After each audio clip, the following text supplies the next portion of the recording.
하나님 말씀 우리 함께 보겠습니다. 고린도전서 1장 1절부터 3절까지 말씀입니다.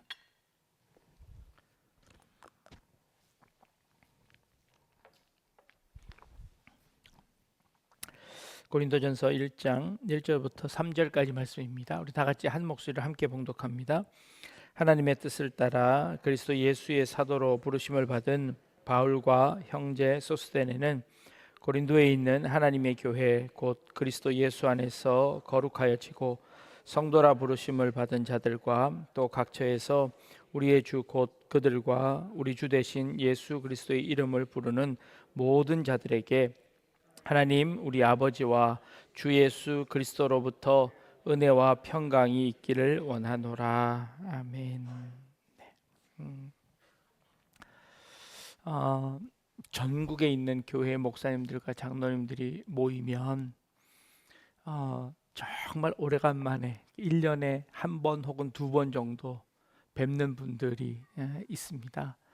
그러니까 저 지방에서 목회를 하시니까 통 뵐 수 없는 분들이지요. 그런 분들 만나면 얼마나 반가운지 모릅니다. 벌써 20년도 지난 신대원 동기들, 그분들 이제 같이 신학을 공부하며 또 말씀 연구하고 했던 이제 그 목사님들이 저 지방에서 다들 열심히 목회하고 있는데 이제 이런 기회를 통해 이제 한번 만납니다. 그러면 반갑다고, 어떻게 지내냐고, 어떻게 목회하시냐고, 또 어려운 상황 가운데 어떻게 버텨내십니까 하고 인사합니다. 여러 상황들을 듣습니다. 건축하시는 분들도 계시고 또 시골에서 너무 어려운 가운데서도 이렇게 버텨내시는 분, 또 한 분은 저 백령도에 가 계시는 목사님이 오셨어요. 그래서 그분도 만나고, 그래서 만나서 이런저런 너무너무 반갑습니다 하고 인사하는 그런 시간이었습니다. 우리 요즘 새벽 예배 고린도전서를 보고 있는데 고린도전서 1장에 이제 사도 바울이 편지를 시작하면서는 인사를 하고 시작합니다. 인사를 하는데 오늘 본문 보니까 고린도에 있는 하나님의 교회, 예수 안에서 거룩하여지고 성도라 부르심을 받은 자들, 또 각처에서 우리 주 곧 그들과 우리 주 대신 예수 그리스도의 이름을 부르는 모든 자들입니다. 그러니까 이 편지를 쓰면서 꼭 고린도 교회에 있는 성도들만 아니라 예수를 그리스도로 고백하고 있는 모든 각처에 있는 모든 성도들에게 이제 인사하는 겁니다. 그런 인사를 뭘로 인사를 할까요? 어떻게 인사 말을 적을까요?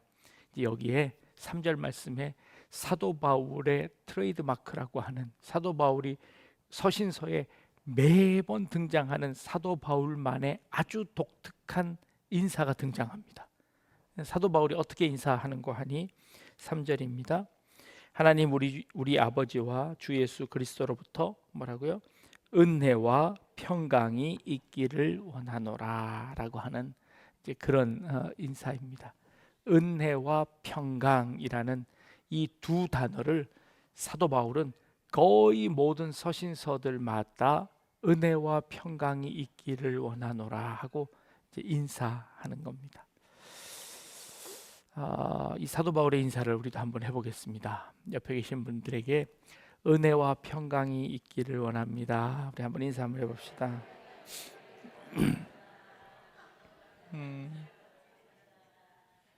네.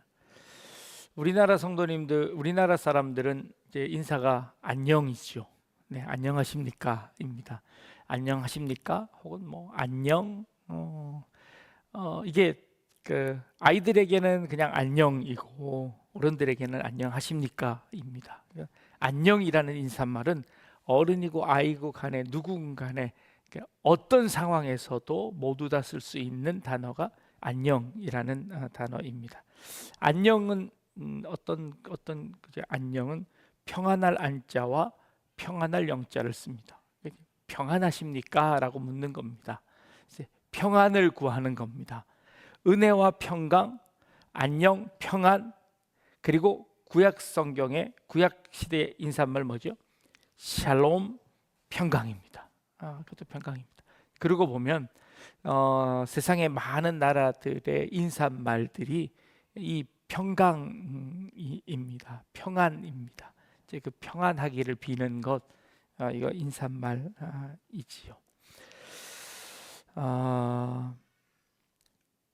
요거를 조금 분석을 한번 해보면요, 이 사도 바울이 이 은혜와 평강이라는 이 단어를 의도적으로 만들어 쓴 것 같습니다. 그래서 여기는 의미들이 담겨져 있는 것 같은데요. 보통 이 앞에 있는 은혜는 카리스라는 단어를 쓰는데 이거는 헬라식 인사입니다. 그리고 평강은 히브리식 인사말입니다. 그러니 사도 바울이 지금 그 유대인과 헬라인들에게 양쪽 다 복음을 전해야 하는, 결국 뭐 자기는 유대인으로서 헬라인에게 복음을 전해야 하는 그 사도 바울의 입장에서 헬라식 인사말이었던 카리스와 그리고 유대식 인사말이었던 샬롬, 평안이라는 요 두 단어를 하나로 합쳐서 은혜와 평강이 너에게 있기를 원한다 라고 하는 단어를 만들어내므로, 인사말을 만들어내므로 헬라식 교회, 그러니까 헬라파 유대인들 혹은 헬라인들에게 혹은 유대인들에게도 모두 다 사용할 수 있는 이제 그런 인사말이라고 생각되어집니다. 이걸 의미적으로 살펴보면요, 은혜는 원인이고 평강은 결과입니다. 하나님의 은혜가 우리에게 있으면 그 은혜로 말미암아 우리에게 평강이 임하게 되지요. 그래서 하나님의 은혜로 말미암은 우리의 평강이 너희들에게 있기를 원한다 라는 차원의 그런 의미라고 해석할 수도 있을 것 같습니다. 그래서 오늘 본문에 하나님 우리 아버지와 예수 그리스도로부터 오는 은혜로 말미암아 우리에게 평강이 임하게 되는 것. 그래서 하나는 원인이 되고 하나는 결과가 되어질 수도 있겠다라고 한번 생각해 봅니다. 카리스라는 단어가 여러 개 뭐 이제 은혜라는 유래들을 쭉쭉 찾기도 하는데, 어떤 한 유래는 이런 유래도 있습니다. 이 카리스라는 게 환희, 축제, 명랑이라고 하는 그런 의미들도 있는데, 이게 그리스 로마 신화에 카리스라는 여신이 있습니다. 그리고 그 여신 한 사람 한 사람이 카리테스라고 하면 복수로 되면 세 명의 여신이 있어요. 세 명의 여신이 뭐 유프로시네, 아글라이아, 탈리아라는 뭐 그런 시녀들이 있는데, 축제를 주관하고 그리고 뭐 꽃이 피는 걸 주관하고 뭐 그런 신들이 있습니다. 근데 요 세 명의 여신들은 누구에게 시녀이냐면 그 제우스의 딸인 그 아프로디테의 세 명의, 그러니까 그 아프로디테를 섬기는 세 명의 그 이제 신녀들인 거죠. 근데 그렇게 세 명이 그 아름다움을 그 이제 섬기는 이제 뭐 그런 뭐 저기들이 있습니다. 근데 재밌는 것은 그리스 로마 신화에서는 신과 인간과 자연들이 이렇게 합쳐져서 그 조화를 이루어내는 것, 그거 아름다움이고 그걸 이제 은혜라고 생각했습니다. 더 재밌는 것은 이 세 여신이 결혼을 했는데요, 그 세 여신의 남편들이 전부 다 못생겼대요. 아주 추남이었대요. 그래서 이 못생긴 그 남자들과 결혼해준 이 세 명의 아리따운 여신은 이제 그 남자들에게 은혜라는 거죠. 이제 이게 살려준 겁니다. 그래서 그래서 그 은혜의 의미를 더 실감나게 설명하는 겁니다. 이제 구해준 겁니다. 그래서 그 아리따운 여신들이 그 아주 못생긴 남자들, 그러니까 세 명의 남편이 다 아주 못생겼다는 거예요. 그래서 그 은혜를 이제 극명하게 보여주는 거죠. 이제 로마 신화 얘기입니다.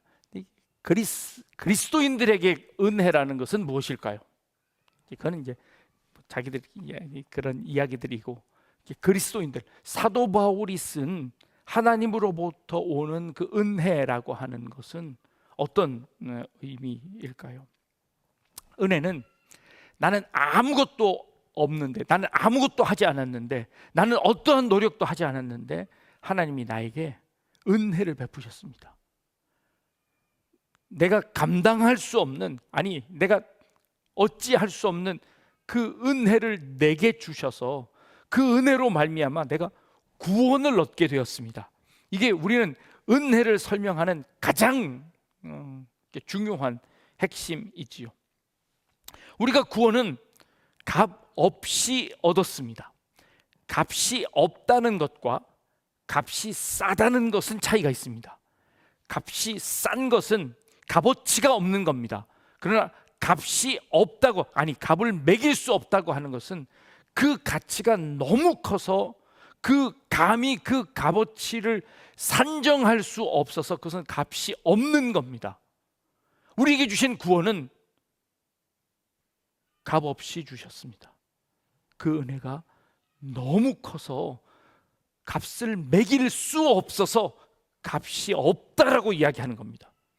값이 싸다는 것이 아니라는 겁니다. 우리가 구원을 생각할 때 우리는 늘 오해합니다. 구원은 우리가 공짜로 얻은 거다라고 얘기하는데, 구원은 공짜로 얻은 걸까요? 값이 없다는 것은 공짜라는 의미는 아니라는 겁니다.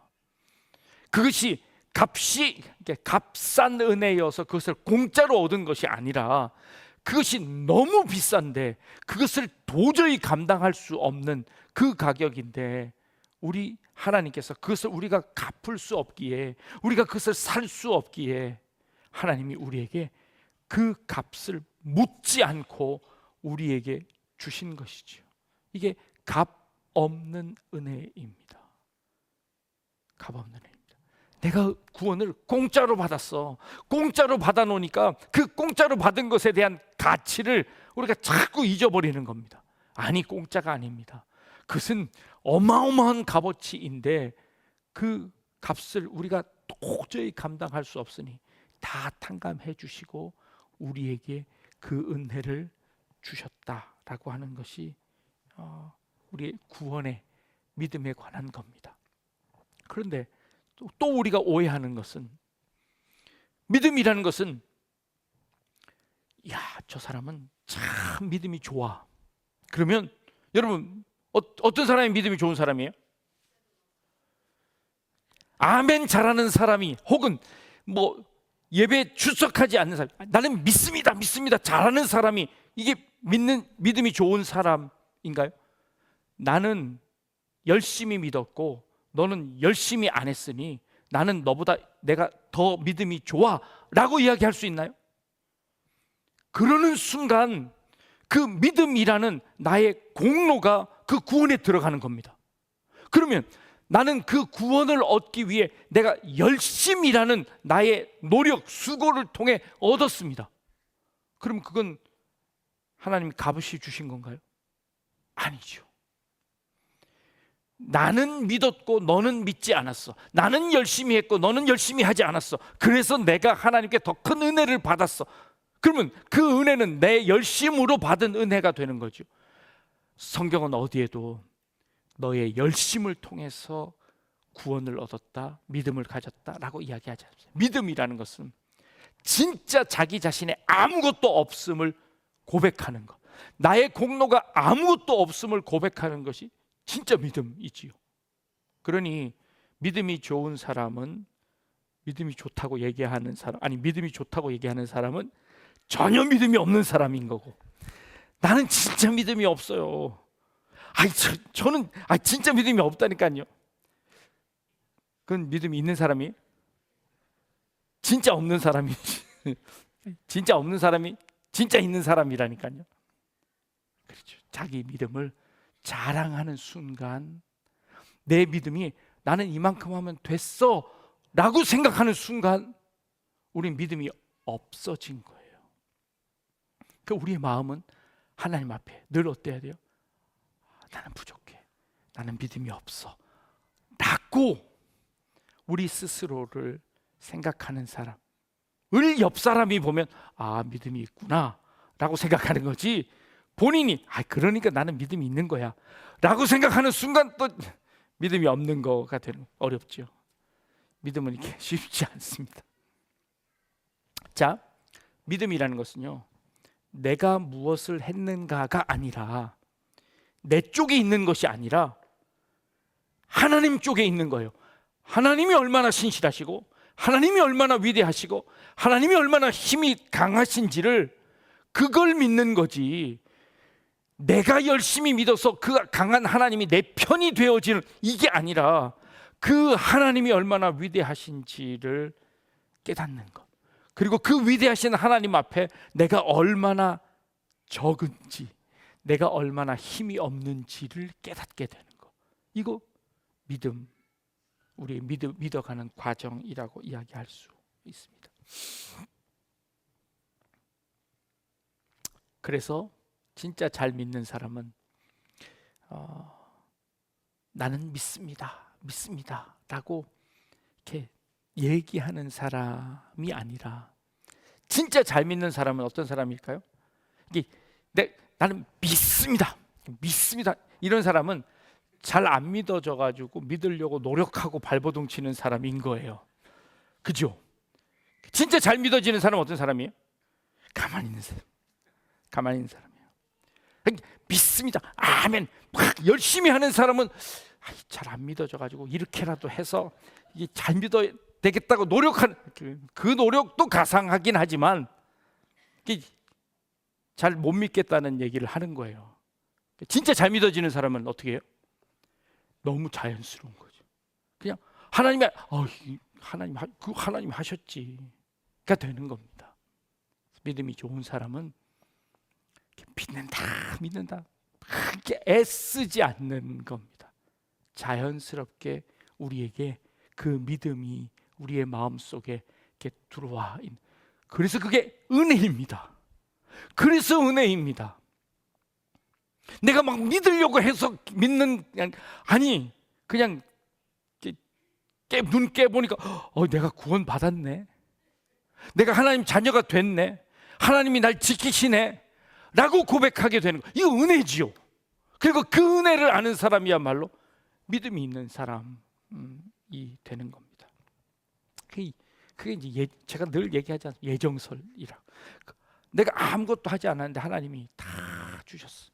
그리고 지나보니까, 지난 삶을 쭉 돌이켜보니까 하나님이 이럴 때 하나님이 이렇게도 하셨네, 하나님이 이렇게도 하셨네, 하나님이 하신 일들이 이게 보이는 거예요. 그러고 보면 그러면 지난 세월, 모든 세월도 하나님이 다 함께 하셨는데 내 앞의 세월도 하나님이 함께 하시겠죠. 아니 이 길도 인도하셨던 분이 이 앞의 길도 예비 안 해놓으셨겠어요? 다 예비해 놓으셨겠지요. 우리는 그 하나님을 믿는 거예요. 그러니 하나님이 내 앞길을 다 예정해 놓으셨어 라고 고백하는 거죠. 예정설은 따지는 게 아니라 은혜의 고백인 거예요. 지나보니까 다 하나님이 하셨네요. 그 하신 하나님이 내 앞길도 인도해 주실 것을 나는 믿습니다. 하나님이 다 예정해 놓으셨을 거라고 나는 믿습니다. 그 길이 때로는 험한 길일지라도, 그 길이 때로는 어려운 길일, 고난의 길일지라도 그것 하나님이 예비해 주셨다면 그것 다 내게 은혜입니다 라고 고백하게 되는 것, 이거 사도 바울이 은혜라고 고백하는 겁니다. 앞으로 일어날 일들이 때로는 힘들고 고난일지라도 그게 내게 은혜가 되는 이유는 뭘까요? 약을 먹으면 약은 엄청 씁니다. 그래도 그 약을 먹으면 그 약이 내 몸에 들어가 좋은 작용을 합니다. 우리에게 때로는 고난이 쓴 약처럼 하나님 이건 너무 써서 이건 아니에요 하고 땅바닥에 내버리면 우리는 그 약의 효과를 못 보는 거죠. 그런데 쓰더라도 코를 비틀고, 아이들 약 안 먹겠다고 하면 어떻게 합니까? 그냥 코를 꼭 잡고 입을 쭉 벌려서, 얼마나 그 아이를 악쓰는 아이들에게 엄마가 약을 먹입니까? 와, 그거 아이들이 생각하기에 도대체 이 엄마가 진짜 내 엄마인가? 도대체 나한테 이렇게 쓴 거를 도대체 왜 먹이는 걸까? 막 발악을 합니다. 맞아요.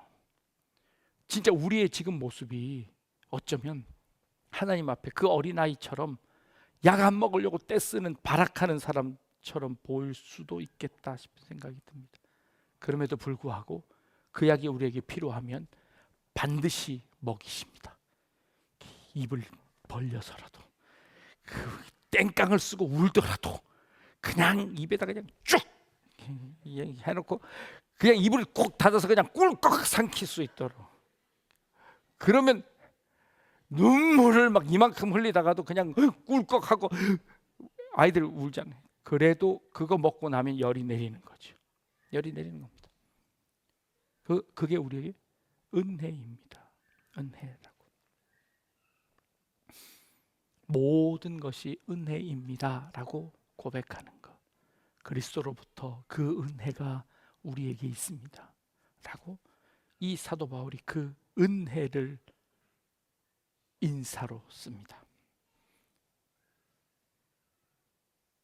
그 은혜의 고백을 지금 이것도 은혜입니다. 이렇게 고난당하는 것도, 이렇게 어려움을 당하고 있는 것도, 이 편지를 받고 있는 사람들이 그 교회 안에서 신앙으로 인하여 고통당하고 있는 그들에게 이것도 하나님의 은혜입니다 라고 인사하고 있는 것이죠. 그 은혜로 말미암아 평강이 임합니다. 평강.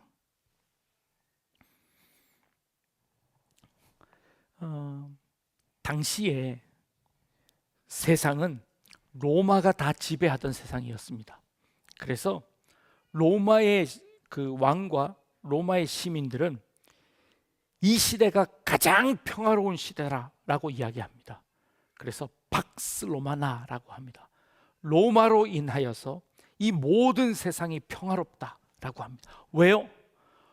로마가 모든 세상을 다 점령해가지고 어느 한 군데도 전쟁이 일어나지 않습니다. 왜요? 로마가 꽉 누르고 있어가지고 아무 데서도 지들끼리 전쟁을 못하도록 로마가 모든 세계를 다 점령해버렸습니다. 이게 평화인가요? 이게 평화인가요? 아무것도 못하도록 꽉 눌러놔버렸습니다.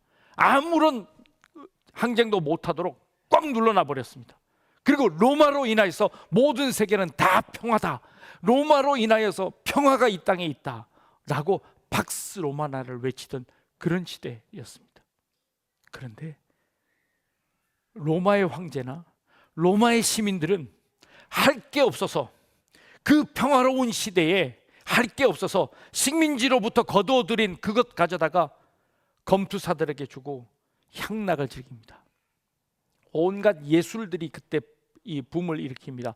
그것도 모자라 강제로 싸움을 시켜 그 전쟁을, 가두어 놓은 전쟁을 보며 자기들은 평화라고 이야기하고 있습니다. 세상이 주는 평화, 세상이 주는 평화는 그걸 평화라고 하는데, 사도 바울이 이야기하는 그 평화는 어떤 평화입니까? 유대인들의 샬롬이라고 하는 것은 우리나라의 안녕과 유사한 단어로 모든 상황 속에서 쓰는 단어입니다. 모든 상황 속에 샬롬을 씁니다. 그 샬롬이라는 것은 평안한 상태, 어떠한 두려움, 어떠한 걱정, 어떠한 이 위협도 없는 평안의 상태입니다. 이 평안의 상태는 주변 환경이 그렇게 되어졌다는 것이 아니라 그들의 마음속에 주는 평안입니다. 환경과 상관없이, 번영과 아니면 발전과 부유함과 가난함과 그것과 상관없이 부한 자에게 주는 평강과 오히려 가난한 자에게 주는 평강, 부하더라도 평강이 없을 수 있고 가난하더라도 더 큰 평강을 누릴 수 있는 그런 평강입니다. 아들이 먼 길을 떠납니다. 그러면 아버지가 아들을 타지로 떠나는 그 아들을 불러놓고 샬롬하고 인사합니다. 하나님이 너에게 평강을 주시길 원한다 하고 샬롬하고 인사를 합니다. 반대로 아버지가 연세가 많아 임종을 앞두고 있을 때 아들이 아버지에게 마지막 인사합니다. 샬롬이라고 인사합니다. 그동안 수고 많으셨습니다. 샬롬 가운데 거하기를 원합니다 하고 샬롬이라고 인사합니다. 샬롬은요, 그 모든 상황 속에 존재합니다. 샬롬은 어떤 특정한 환경 가운데 있는 샬롬이 아닙니다. 샬롬은 어떤 상황 속에서도 샬롬이 임할 수 있습니다. 왜요? 그 어떤 상황에도 하나님의 은혜가 있기 때문입니다. 하나님의 은혜가 거기에 임하면 그곳에 참된 샬롬이 옵니다. 그 샬롬은 심지어 죽음의 그 가운데서도 샬롬이 임하게 됩니다. 오늘 점심시간에 웰다잉 웰다잉 모임은 원로 목사님이 함께 하셔서 이사장으로 함께 계셨고 그 원로 목사님 친구분들과 함께 했던 그런 그룹들입니다. 이제 원로 목사님이 이제 강의를 하실 수 없게 됐을 때 내가 하던 강의인데 네가 맡아 해라 그래가지고 제가 어쩔 수 없이 맡아서 강의를 시작했는데 그러다가 그 단체에 이제 들어가 버렸습니다. 그래서 그분들과 함께 식사하는 시간이 있었습니다. 그러면서 원로 목사님 얘기가 나왔어요. 웰다잉이라는 게 뭐냐? 웰다잉 이사장을 지내신 원로 목사님이 참 웰다잉 하셨다. 주일날 예배 참석 다 하시고 성도님들과 다 인사 나누시고 손을 흔들어 인사하시고 돌아가셔 식사 다 잘하시고 그리고 월요일날 아침에 샬롬에 이르신 그 모습 보면 그분 옆에 계신 분들이 나도 그랬으면 좋겠다. 나도 그랬으면 좋겠다. 라고 그렇게 하시는 말씀 들으며 2년밖에 안 됐는데 2년 전의 일들이 생각났습니다. 옆에 있는 사람들은 떠나보냄에 슬프지만 그러나 하나님께서 인생 가운데 함께 하시는 샬롬이라는 것은 어쩌면 그런 마지막에 웰다잉 할 수 있는 잘 죽음을 맞이할 수 있는 그것도 하나님의 평강이지 않을까요? 사도 바울이 그 당시에 그 핍박으로 인하여 순교하는 많은 성도들이 있잖아요. 로마에서 화형을 시키고 짐승에게 이렇게 먹잇감으로 주는 그런 이제 처형식을 하는데 그렇게 십자가에서 불타서 죽는 사람들의 얼굴에 평안이 있더라는 거예요. 그래서 로마 황제가 도대체 저 사람들은 뭐냐? 그 고통 속에 죽으며 어떻게 저렇게 평안한 얼굴을 할 수 있느냐? 라는 거죠. 이게 세상이 알 수 없는, 세상이 줄 수 없는 그 평안이 거기에 임하는 거 아니겠습니까? 그러니 이 평안은 절대 환경에 의한 것이 아님을 증명해 내는 겁니다. 우리의 환경 때문에 우리가 평화롭고 평화롭지 않고가 아니라 우리의 마음속에 하나님의 은혜가 있느냐, 하나님이 주시는 그 참된 평안이 있느냐, 그것으로 말미암아 우리에게 평안이 있는 것이지요.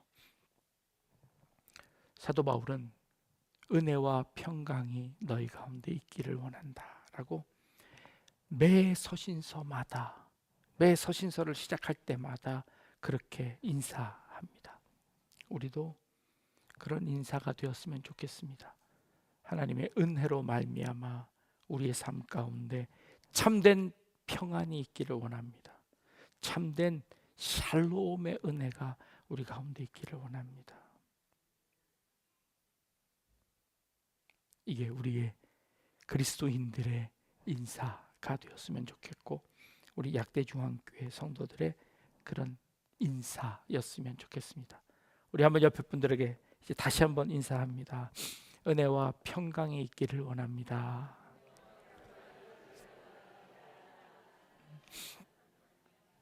네, 기도하겠습니다.